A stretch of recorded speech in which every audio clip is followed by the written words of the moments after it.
Buenos días a todos. Honestamente me esperaba bastante menos gente hoy porque los españoles, al contrario de lo que hacen en otras culturas, en Semana Santa volamos. No sé con quién hablamos esta semana que nos preguntaban, pero el domingo es como un día muy fuerte, ¿no? Para allí en España, ¿no? El domingo de resurrección y tal. Y le respondimos, casi que lo contrario.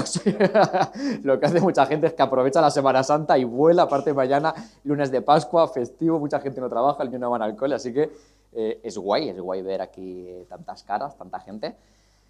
Y es más guay todavía poder estar hoy compartiendo lo que vamos a compartir. ¿Esto funciona, este cachirucho? A ver. Ahí estamos. Hoy cerramos esta miniserie, evidentemente, obligada, que el calendario nos marca, ¿verdad?, como cristianos, que es la Semana Santa. Hay veces que estamos en medio de series, hay veces que son predicaciones libres. Cuando es una predicación libre casi que es todavía más difícil como persona que tiene que compartir aquí el domingo con vosotros, porque pues, te tienes que sentar, escuchar a Dios, orar mucho y estar atento a ver qué es lo que quiere Dios que compartas ese día. Cuando estás en la serie está todo más pautado, pero el día de Navidad, este y el anterior, hay que predicar de lo que hay que predicar. O sea, está más claro que el agua. Y hoy vamos a hablar de la culminación del triunfo de Jesús sobre la muerte. Germi la semana pasada estuvo compartiendo con nosotros, lo llamó el día del triunfo, la entrada triunfal, y hoy es la culminación de ese triunfo que Jesús inició, lo que hoy recordamos como hace una semana en el Domingo de Ramos. Así que creo que es guay, porque también, como decía Eli esta mañana mientras arrancábamos la alabanza, es lo que le da prácticamente sentido a todo lo que somos nosotros como cristianos. Si no estuviéramos celebrando este día, si hoy no estuviéramos hablando del Domingo de Resurrección, no estaríamos aquí. No habría una iglesia a la que ir, no tendríamos una fe que profesar, sería otra cosa. Si Jesús no hubiese resucitado al tercer día, habría sido simplemente pues un sabio, un profeta, un erudito, alguien que impactó la vida de personas de la época, no lo sé. Habría sido cualquier cosa menos Jesús, el Hijo de Dios. Y al resucitar es cuando se confirman un montón de cosas que vamos a ver ahora, pero en particular que era el Hijo de Dios. Y que mediante la resurrección, su muerte previa y todo lo que hay en ese proceso, podemos estar hoy aquí diciendo que somos salvos por gracia y por fe. Así que creo que es muy guay, creo que es muy importante que también tomemos un segundo de ser conscientes qué es lo que estamos haciendo hoy. Porque no sé si os pasa a vosotros, pero mi sensación es que en esto de las liturgias, los católicos, por ejemplo, nos pegan 1000 patadas. Tú vas viendo las noticias durante la semana de la Semana Santa y vas viendo, jolín, las procesiones que hay, cómo están llorando porque no pueden sacar a la Virgen de no sé dónde a pasear, etc. Es una cosa que viven muy intensamente. Lo tienen como metido en su ADN, ¿verdad?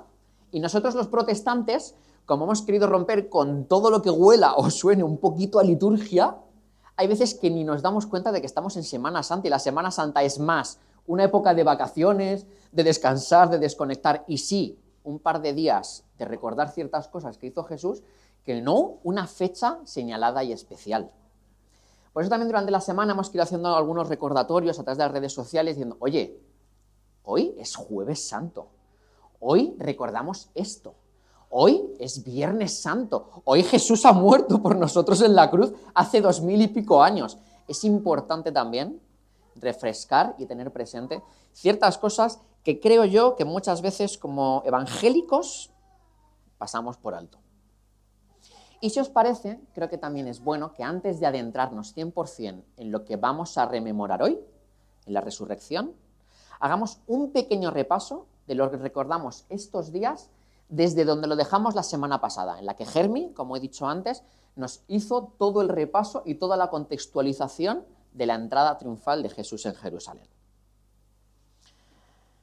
Desde que Jesús entra en Jerusalén, el Domingo de Ramos, hasta la siguiente fecha como importante que encontramos en la Biblia, que es el Jueves Santo, hay un lapso de 3 días que no se nos mencionan apenas en los evangelios. No sabemos mucho acerca de lo que Jesús hizo desde ese domingo hasta el jueves. Solamente tenemos alguna mención, por ejemplo, de que Jesús es ungido en Betania por esta mujer que le da el perfume de alabastro. Esto es una cosa que sí que vemos que pasan en esos días. Hasta entonces no sabemos muy bien qué pasa y podemos intuir o dar por hecho, conjeturar al fin y al cabo, que es lo que vamos a hacer, que Jesús se está preparando para lo que le está viniendo. Pero luego llega el Jueves Santo. Y aquí es cuando realmente podríamos decir que empieza la movida de la Semana Santa. Después de esos 3 días, Jesús se reúne con sus discípulos para compartir uno de los momentos más trascendentales de la historia, que es la institución de la Cena del Señor, la Santa Cena, la Mesa del Señor, los símbolos, la comunión, como lo queramos llamar. Fue muy bonito porque la semana pasada tuvimos ese momento juntos como comunidad, recordando esos símbolos que Jesús hacía con sus discípulos. Pero es uno de los momentos más relevantes de aquellos días. Jesús sabe de alguna manera que esa va a ser la última comida, la última cena que va a compartir con sus discípulos. Y entonces instaura una cosa que va a ser algo que vamos a ver ahora durante toda esta mañana, que es el nuevo pacto. Y el nuevo pacto va a ser recordado a través, aquí vamos a ver la cronología para que lo tengamos fresco durante todo este tiempo, el nuevo pacto va a ser algo que se va a recordar a través de 2 cosas, de 2 símbolos.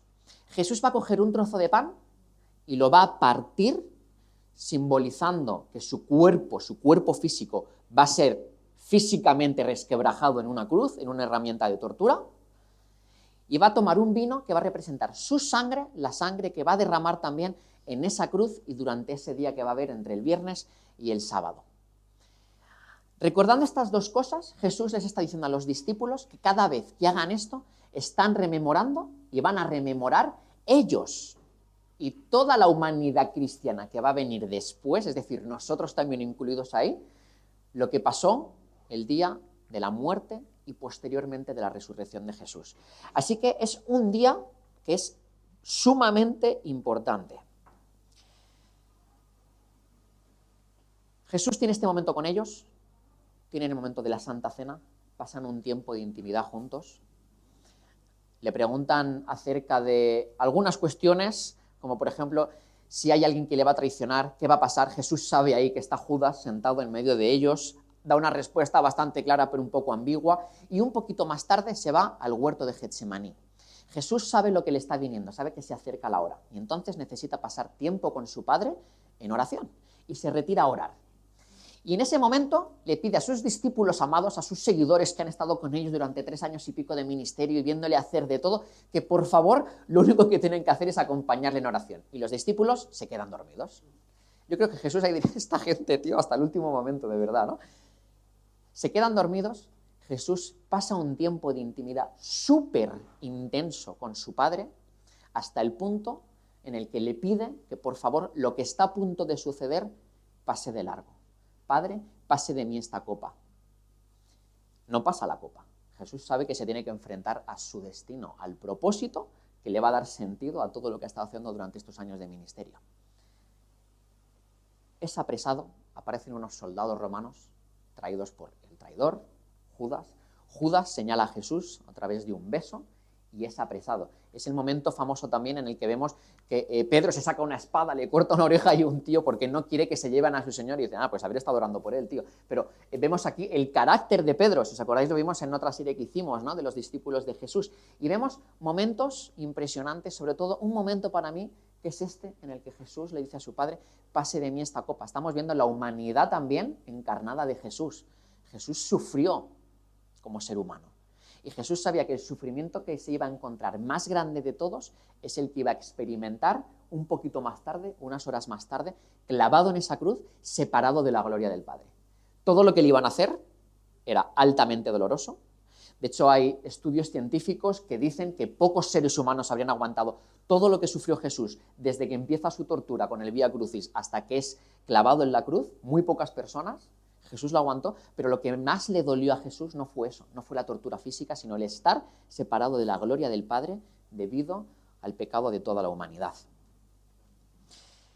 Es arrestado Jesús y es llevado por los que le han apresado, que son los fariseos, que le tienen ganas desde el principio, lo vamos viendo a lo largo de todos los evangelios. Los fariseos no tragan a Jesús, no toleran que haya un tío que diga que es el Mesías, que ha venido por Dios, que se rompe la ley, que hoy todo esto que veis delante de vosotros es cumplido con el rollo de Isaías, etcétera, etcétera, etcétera, y se lo llevan ante el concilio judío.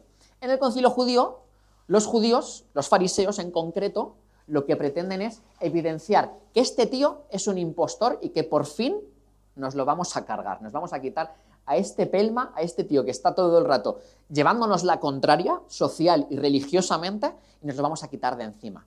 Traen a 2 testigos falsos, porque no tienen nada en contra de Jesús, no encuentran nada después de preguntarle a varias personas, pero traen a 2 testigos falsos que dicen que sí, que este tío pues, es culpable. Le sentencian a muerte y entonces todo henchidos ellos, todo orgullosos, van todos los fariseos y se lo llevan al último escalón que les falta por escalar, por subir, para por fin cargarse a Jesús, que es llevarlo ante el gobernador romano que tiene poder en esa provincia, que se llama Poncio Pilato. Poncio Pilato es un tío que, además del poder que ostenta, de estar súper contento, a nivel romano de gobernadores y todo esto, sabéis que se dividían por provincias romanas, esa en concreto era una región complicada, porque estaban los judíos con su religión, querían liberarse, estaban muy oprimidos más que otros pueblos, había regiones más agradecidas de gobernar, como podía ser en Hispania o la península itálica, pero aquí en concreto esta gente molestaba mucho. Y lo último que quiere Poncio Pilato es otro problema más. Pero Poncio Pilato no es tonto, ha estado viviendo por allí toda esa época, ha visto, ha oído de Jesús. Y sabe que este hombre, sin saber tampoco muy bien por qué, pero él sabe que es inocente. Y entonces Poncio Pilato hace una cosa literal y figuradamente, que es lavarse las manos. Por eso decimos hoy en día, ¿no?, que nos lavamos las manos ante un problema, que no queremos saber nada. Y Poncio Pilato evidencia delante de toda la multitud que él no quiere saber nada y él no quiere tener nada que ver por la muerte de este justo que va a morir. Pero como la multitud no para de presionar, incluso se le ocurre un ardid a Poncio Pilato y dice: ¿a quién queréis que libere hoy? Y todo el mundo dice: a Barrabás, y liberan antes a un asesino, a un tipo que por supuesto no se lo merecía, antes que al propio Jesús, contra el cual no había acusaciones sólidas. Así empieza el Vía Crucis de Jesús. Es obligado Jesús a cargar con su propia herramienta de tortura, en la cual va a morir. Había muchas maneras de morir en aquella época, ¿eh? Nos pensamos que solamente mataban a la gente en cruces. No, ahí se mataba como a lo peor de la sociedad o a gente que se lo había merecido realmente y por eso merecían una tortura lenta. Era una herramienta de tortura. De hecho, en otras religiones se ríen de los cristianos porque vamos con la cruz por todos los lados y dicen: jolín, estáis paseando una herramienta de tortura. Es como si fuésemos con orcas dibujadas en el cuello, ¿no? No lo entienden. Pero es que la cruz es lo que significaba. La cruz luego para nosotros, por supuesto, y por eso la llevamos con orgullo, por donde haga falta y como bandera de nuestra fe, representó mucho más que eso. Pero una herramienta de tortura. Cogen a Jesús y le obligan a pasear eso. Previamente le han golpeado, le han escupido, se han reído de él, le han puesto una manta escarlata y una corona de espinas como riéndose. Ah, si eres el rey de los judíos, pues toma, rey. Ahora vas a pasear desde aquí, desde donde estábamos con Poncio Pilato, desde el patio de Jerusalén hasta el monte Gólgota, que está unos cuantos kilómetros más arriba de la ciudad, esta cruz. Y toda la ciudad va a salir a injuriarte. Y parece que nos hayamos olvidado, pero es que es la misma ciudad que 5 días antes ha estado aclamando a Jesús como el libertador, que le han tirado palmas, que le han dicho hosana, que le han cantado, que se han regocijado porque hay por fin alguien que es el Mesías. Pues estas mismas personas, unos días más tarde, están insultando a Jesús, riéndose de él, poniéndole piedras en el camino, y llega un punto que el castigo físico de Jesús, no vamos a hacer una mención de todas las cosas que le hacen a Jesús, hay una película bastante fiel a la historia que se llama La Pasión, pero es súper dura, por eso no hace falta tampoco mucho explicar esto, pero por ejemplo a Jesús le pegaban con un látigo de 7 colas, y cuando hace esto, ese látigo se engancha en la espalda de Jesús y le arranca la piel. El sufrimiento que está llevando ese hombre más cargar la cruz, llega un momento que no puede y se derrumba. Y obligan a uno que está por allí a ayudar a Jesús a cargar con la cruz. Jesús llega al monte Gólgota. Hay otros que van a ser crucificados con él, pero casi que no tienen importancia para el resto de la muchedumbre. Quien importa es este tipo, Jesús. Estiran a Jesús en la cruz, ponen la cruz en el suelo, le estiran, le atan primero con cuerdas, y con un clavo que es de este grosor y de este largo más o menos, yo en unas asignaturas que hice me traje una réplica, era una brutalidad, es muy bestia, este grosor y esta largada, clavan primero la mano derecha de Jesús en la muñeca, luego clavan la izquierda, y una vez está crucificado, levantan a Jesús con cuerdas, levantan la cruz, la aseguran bien al suelo para que soporte bien el peso del cuerpo, y una vez está Jesús ya clavado, con otro que es el doble de largo, otro clavo, le clavan los pies. Y solamente con este acto, cualquiera de nosotros, yo, ya habría muerto. Yo ya no sé qué habría hecho. Pero es que el propio peso del cuerpo va ejerciendo presión y hace que los órganos vayan sufriendo presión. Y se nos describe en los evangelios un sufrimiento brutal. Brutal. En medio de esto, siguen injuriando a Jesús. Jesús es un espectáculo grosero de ver. No es normal. Él tiene sed, está sufriendo lo indecible y le dan de beber vinagre para que sufra todavía más.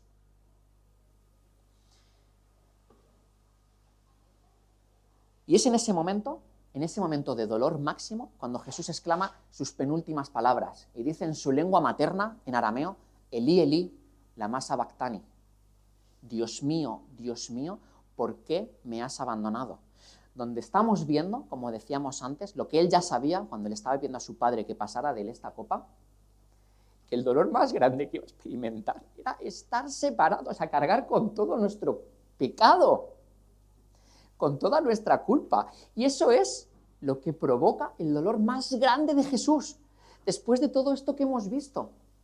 Y es por tu pecado, por mi pecado y por el pecado de toda la humanidad. Nunca entenderemos lo que significó eso. Jamás. No lo podemos entender. No podemos ni hacernos una idea de lo que fue para Jesús pasar esos momentos separado de la gloria de su Padre.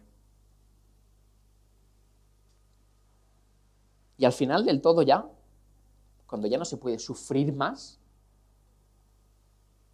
también hay estudios que dicen que Jesús sufrió en todas las áreas posibles y en la física ya no se podía sufrir más.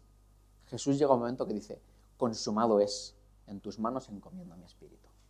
Y aquí es cuando se consuma de todas las maneras, espiritual y físicamente, que todo el ministerio de Jesús ha acabado y todo el propósito por el cual nació en un pesebre hacía 33 años y ahora estaba muriendo, había sido consumado, se había llevado a cabo.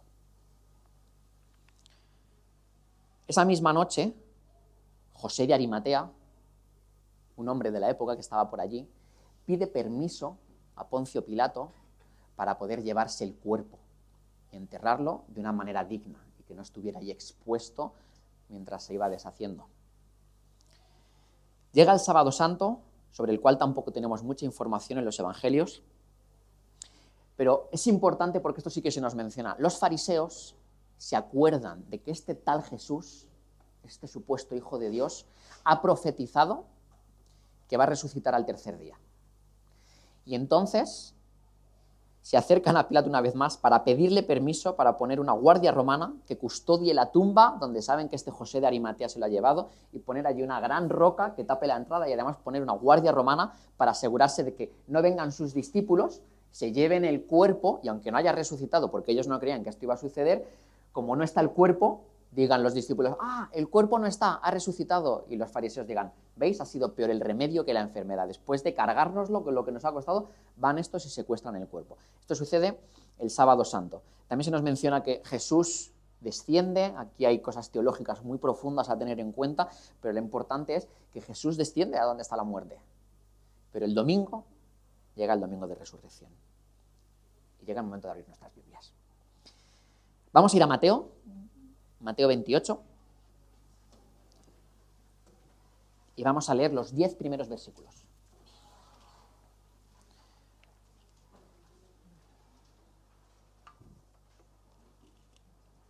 Mateo 28, versículos del 1 al 10.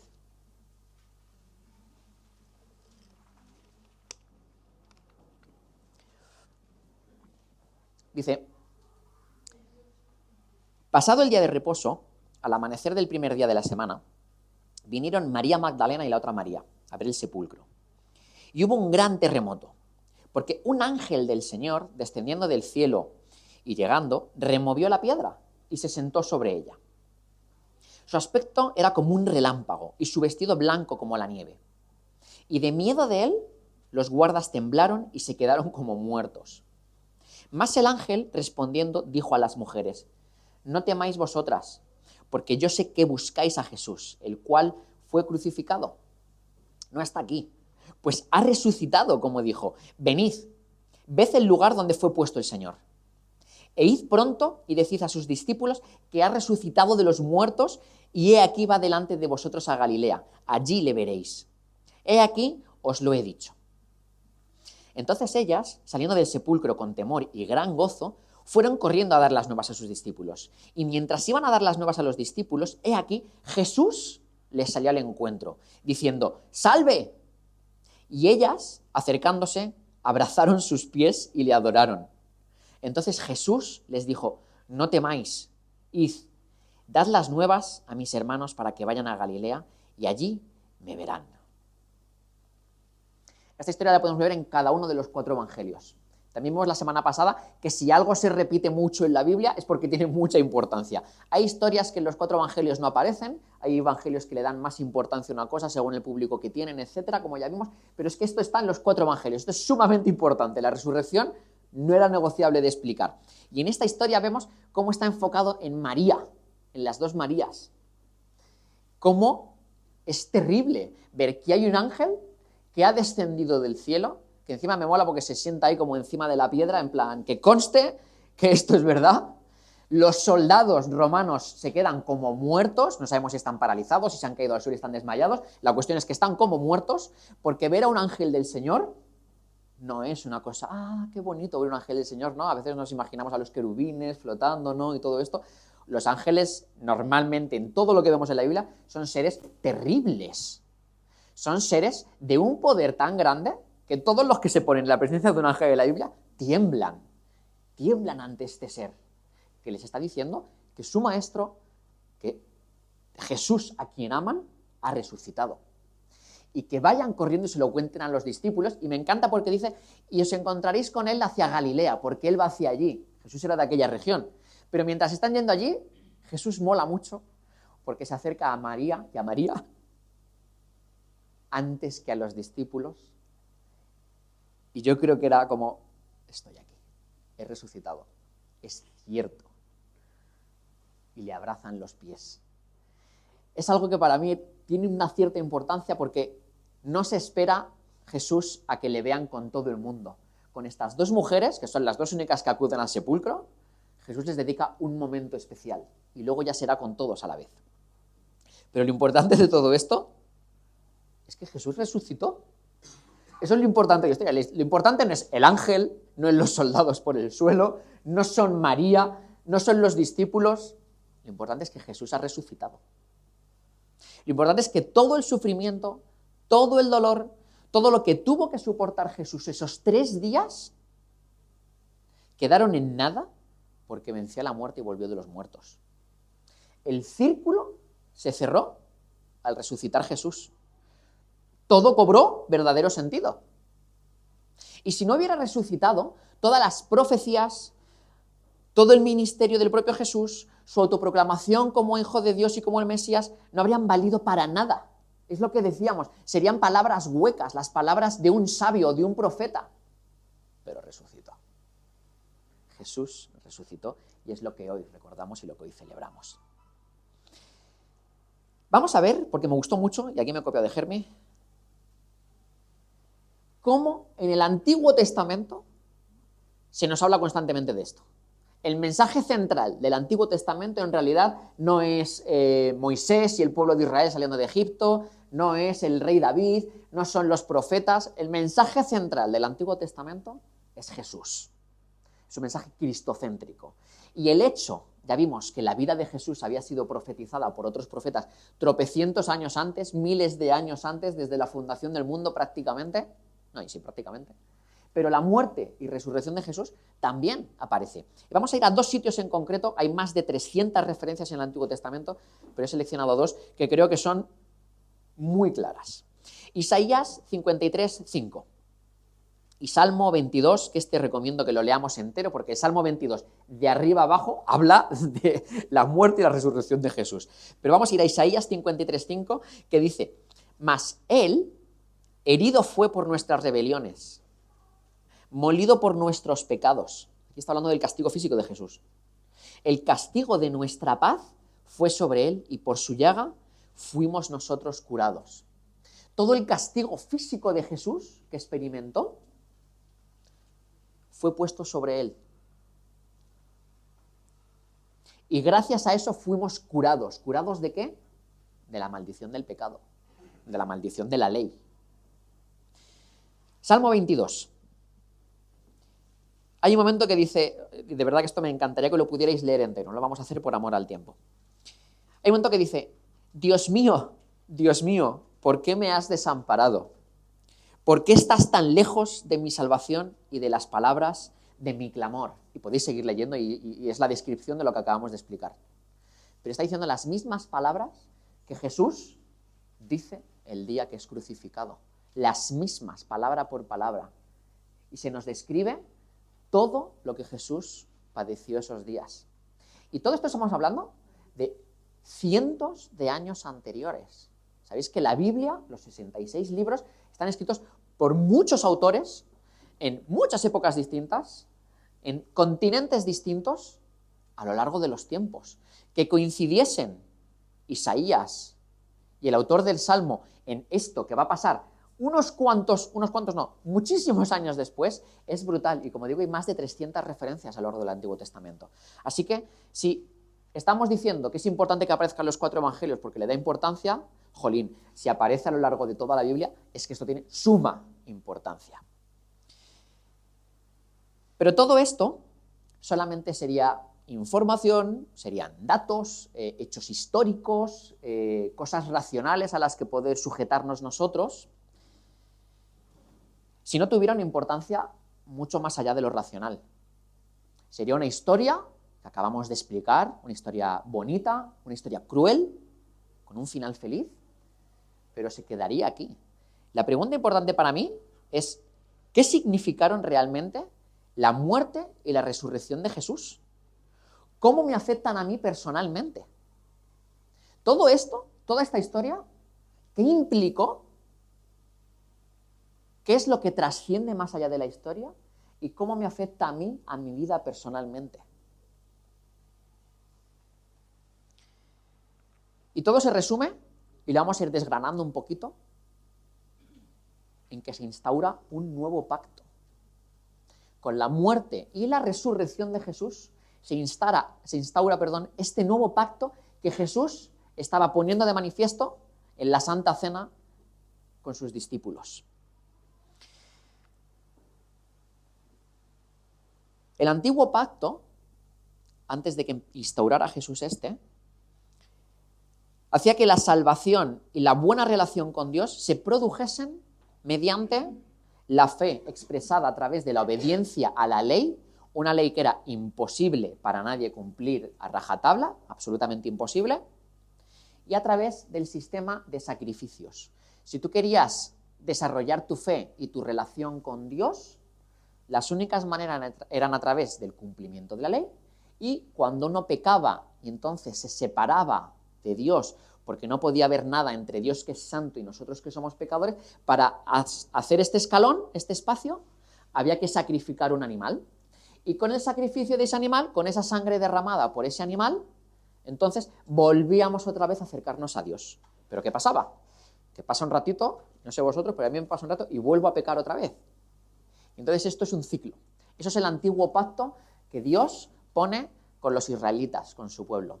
Cuando Jesús viene, instaura otra cosa. Se carga todo esto, instaura lo que vamos a ver más adelante.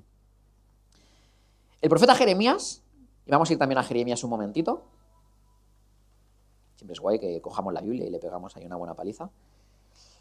Jeremías 31, versículos 31, 32 y 33.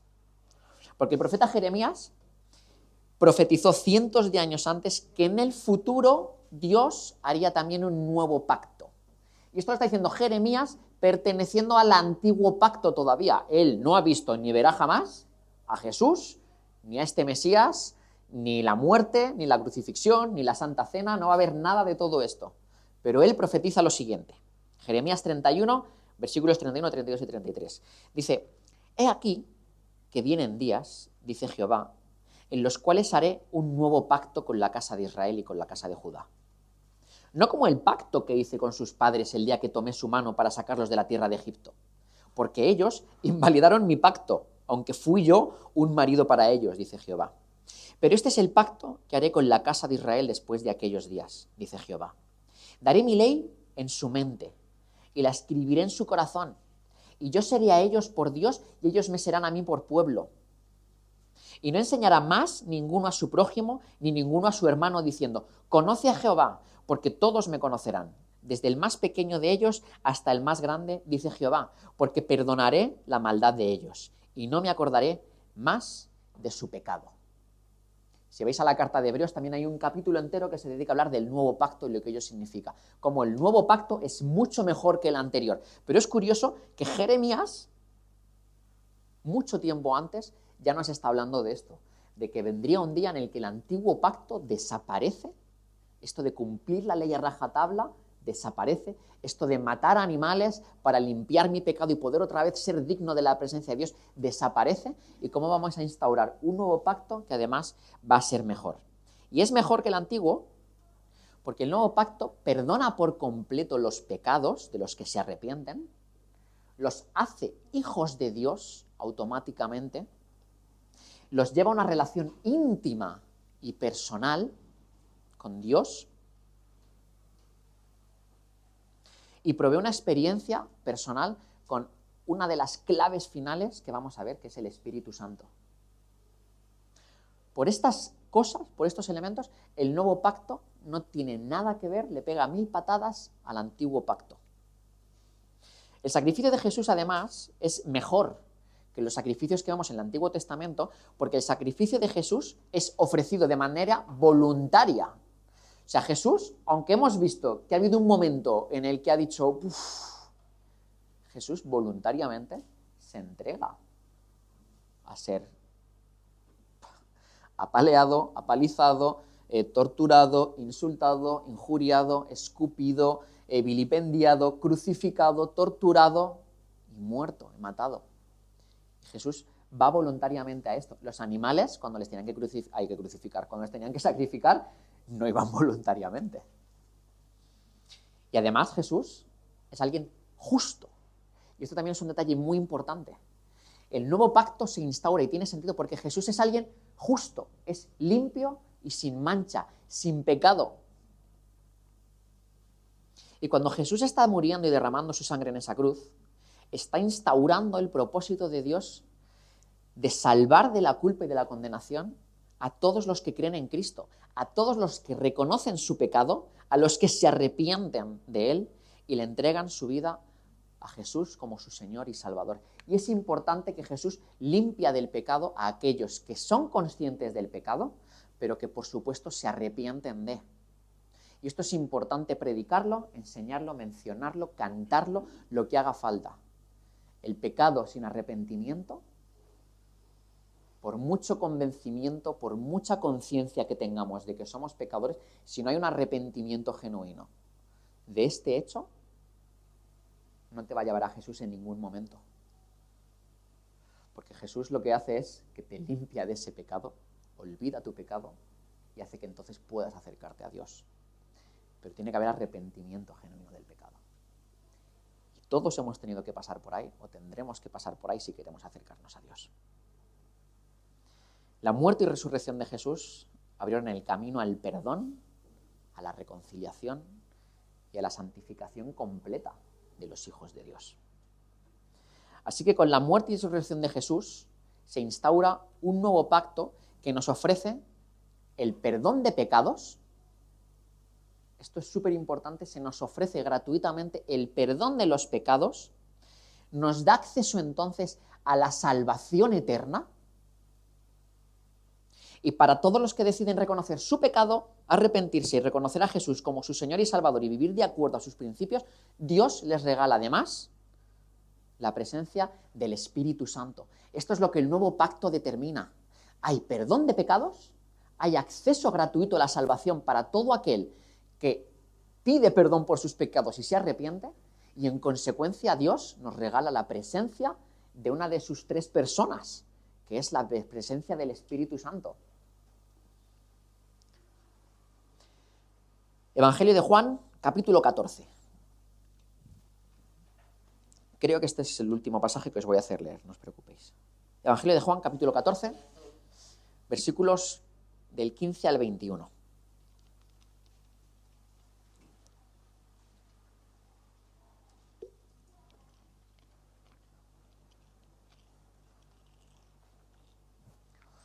Aquí Jesús, en lo que vamos a leer a continuación, está hablando ya está profetizando que cuando Él no esté, cuando Él falte, y aquí no entendían a qué se refería exactamente, pero Él ya está diciendo que cuando Él falte, les va a dejar el regalo, la presencia de un consolador, del Espíritu Santo.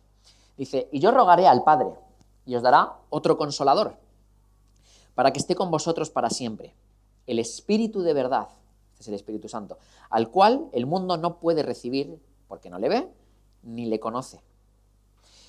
Pero vosotros le conocéis, porque mora en vosotros y estará con vosotros.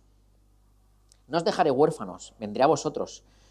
Todavía un poco y el mundo no me verá más, pero vosotros me veréis, porque yo vivo, y vosotros también viviréis. Y en aquel día vosotros conoceréis que yo estoy en mi Padre, y vosotros en mí, y yo en vosotros. Y el que tiene mis mandamientos y los guarda, ese es el que me ama. Y el que me ama será amado por mi Padre, y yo le amaré y me manifestaré a él. Aquí está hablando de todo esto, ¿no? Dice, en el día que vosotros conocéis que yo estoy en mi Padre, es decir, aquí ya está hablando, aunque no lo entienden ellos, que quiere decir que Jesús ha vuelto con su Padre, vosotros estáis en mí, es decir, vosotros sois seguidores míos, sois seguidores de Jesús, y yo estoy en vosotros, y aquí se cierra el círculo, porque el Espíritu Santo, una de las partes de Dios, mora en nosotros. Jesús ha vuelto con el Padre, nosotros seguimos a Jesús, y en consecuencia el Espíritu Santo mora dentro de nosotros. Y Jesús ya está profetizando esto. Y todo esto es, una vez más, porque Jesús resucitó. La piedra fue movida. El sepulcro estaba vacío. No había ningún cuerpo. Jesús resucitó y se presentó a las Marías, a sus seguidores, y hay testimonios que dicen que había más de 500 testigos oculares de la época que presenciaron la resurrección de Jesús. Y estos son incluso datos históricos que podéis buscar por ahí. Y todo ello, todo esto, para que tú y yo, más de 2000 años después, podamos tener acceso a la salvación, podamos ser limpios de nuestros pecados con este nuevo pacto que queda instaurado y podamos acercarnos a Dios libremente a través del sacrificio de la muerte y la resurrección de Jesús. No es una tontería, no es simplemente una fecha señalada en el calendario en rojo, domingo de resurrección, y mañana además festivo. No es algo litúrgico, es el centro de todo. Igual que en Navidad recordamos que Jesús se hizo hombre, que Dios se hizo hombre en la forma de Jesús, que vino al mundo y ahí empieza la historia, este es el cierre de la historia. Esto es lo que le da sentido a ese nacimiento. Esto es el centro de todo lo que creemos. ¿Somos cristianos? Por esto. Y pensaba en todo esto porque me hacía pensar que los seres humanos somos seres emocionales, algunos lo somos más, otros lo sois menos, y muy pasionales. Depende de la cultura donde te muevas, la gente es más expresiva o menos expresiva, más cariñosa, menos cariñosa. Aquí más o menos en España, en principio, hay casos de todo, evidentemente, cada uno nace con el carácter que nace, pero en principio somos gente pues efusiva, nos gusta abrazarnos, tocarnos, reírnos, por eso las terrazas de todas las ciudades de España por donde vas están llenas de gente tomando algo, porque nos gusta compartir. Somos seres que nos gusta la pasión de alguna manera, somos muy pasionales. Y tenemos la capacidad también de emocionarnos recordando ciertos eventos de nuestra vida que para nosotros han sido significativos, conmovedores, trascendentales. Y pueden haber sido eventos de todo tipo. Por ejemplo, que alguien haya tenido contigo en algún momento de tu vida un acto tremendo, extravagante de generosidad. Y cuando lo piensas, ostras, te emocionas, porque no te lo esperabas o porque no te lo merecías. Puede ser que te emociones recordando cómo te reconciliaste con alguien a quien amabas y por lo que quiera que fuera, aquella relación se separó y te reconciliaste. No estoy hablando de relaciones amorosas, puede ser dentro de la familia, con amigos, con compañeros de trabajo, pero ese hecho tan emocional muchas veces, que provoca un abrazo y muchas veces unas lágrimas, cuando lo recuerdas hace que te emociones. Cuando a veces en el aeropuerto se ve a gente abrazándose y reencontrándose después de un montón de tiempo, ¿verdad? Porque hace un montón de meses que no se ven, viven en la otra punta del mundo, pero cuando se reencuentran se emocionan. O el día de tu boda, a lo mejor dices, ¡buah! El día de mi boda fue impresionante. No comí nada, yo me gasté un montón de dinero ahí y tal, no sé qué, pero fue impresionante. Pero a mí uno de esos eventos que me hace que se me remueva muchas veces otra vez las entrañas fue cuando nació nuestra primera hija, Sofía. Ese fue, y ahora me empiezo a emocionar otra vez, esto nos sucede a todos, de las cosas más impactantes que he vivido en mi vida. No se puede explicar. Los que tenéis hijos sabéis de lo que estoy hablando y los que no ya os llegará. Pero el momento en el que una vez Gretel ya había dado a luz, estaban cosiéndola después de la cesárea y a mí me llevaron a una habitación solo, donde no había nadie, esperando a que Gretel acabara de salir del quirófano y me pusieron en brazos a Sofía. No puedo explicar lo que sentí en ese momento. O sea, todas las emociones que uno puede vivir estaban ahí a flor de piel. El tener a tu hija o a tu hijo en brazos por primera vez no se puede comparar casi con nada a nivel humano. Yo es de lo más impactante que he vivido. Y luego con Adam también fue exactamente lo mismo, además fue a la misma hora, en el mismo hospital, la misma sala, fue un copia y pega casi, ¿no? Y con Adam igual, ¿no? Pero Sofía fue la primera vez que vivía eso. Con Adam ya estaba un poco más preparado, ¿no? Sabía lo que me venía, pero eso, ¡buah! Pero hay todavía uno más en mi vida. Hay uno que... ¡Ah! Qué pesado soy llorando, tío, madre mía, lo siento. Yo, como hijo de pastor, muchas veces se dice que los hijos de pastores necesitan pues, descarriarse una época de su vida, vivir su vida y darse cuenta de que lo que han visto desde pequeñitos es verdad. No siempre, hay casos de todo tipo. Pero yo sí que fui un poco de esos. Yo tuve una época un poco más rebeldilla. Y hubo un momento que me tuvo que pegar, y esto lo hace Dios muchas veces para hablarnos y para revelarse a nuestra vida y mostrarnos la importancia que tiene o no. Si estamos seguros de que lo que estamos haciendo tiene sentido que lo hagamos el resto de nuestra vida o estamos a tiempo de volver como el hijo pródigo, hay un momento que nos estampamos contra una pared. Y puede ser de cualquier manera. Yo me estampé contra una pared. Y recuerdo el día de estar en casa llorando, pero...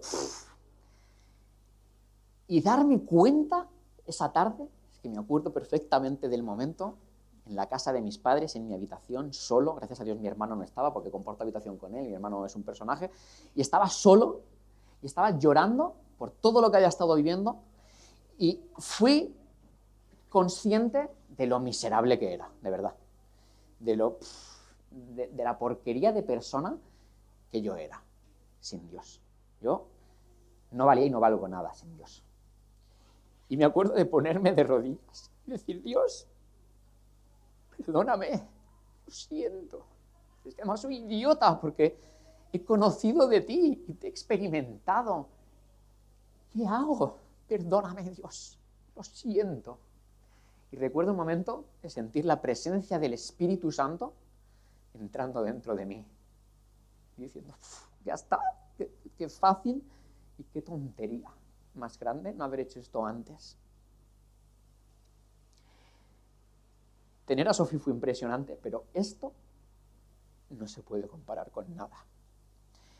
Y recuerdo en ese momento, recuerdo las semanas posteriores a encontrarme con Jesús de manera significativa por primera vez en mi vida, una pasión dentro, ¿os acordáis de eso? De ese primer amor. Qué lástima que lo perdamos muchas veces, ¿verdad? Pero ese fuego, esa pasión, yo me moría de ganas por hablar con quien fuera de lo que había vivido. Me acuerdo. Estaba todo el día, cuando no estaba con gente en mi casa, investigando, leyéndome un montón de artículos, de libros que tenía por casa. Yo quería más. Todo me era poco. Me devoraba la Biblia, libros cristianos. Todo me era poco. Ahora creo que la relación es madura, de alguna manera, ¿no? Ese primer amor se transforma en algo más maduro, más consistente, ¿no? Pero ese fuego no desaparece. ¿Soy el único que le ha pasado esto? Decidme que no, por favor. Se supone que cuando nos encontramos con Jesús es algo muy parecido, en todos los casos es distinto, pero tiene que haber algo de esto, tiene que haber pasión, tiene que haber algo que se te remueve por dentro. Imagínate que Jesús no hubiera muerto y resucitado. Imagínate que no hubiéramos podido acceder a esto. Habría sido terrible. Hubiéramos sido unos miserables el resto de nuestra existencia.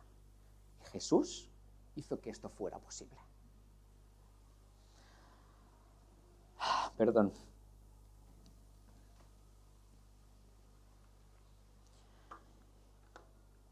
Cerrar vuestros ojos un momento, por favor. Vamos a acabar aquí. Voy a beber agua.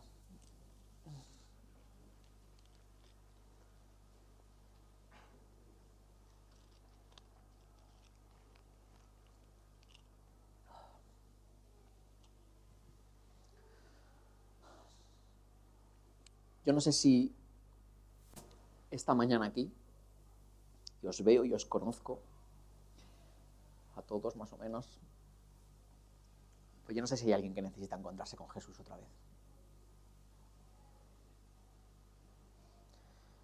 No sé si es tu caso, como este que acabo de explicar, en el que, a pesar de haber conocido mucho de Él, a pesar incluso de haber crecido en familia cristiana, de saberte un montón de teoría, necesitas volver a lo que Jesús es realmente.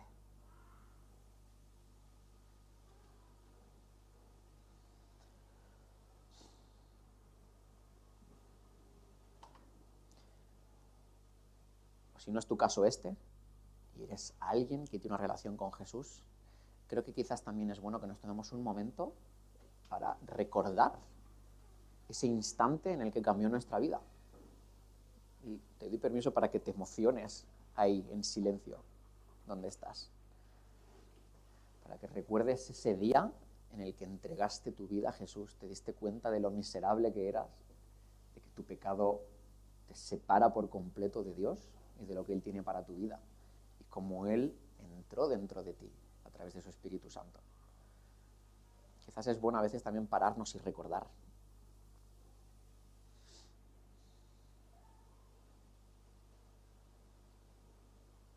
Vamos a tomarnos unos minutos en silencio.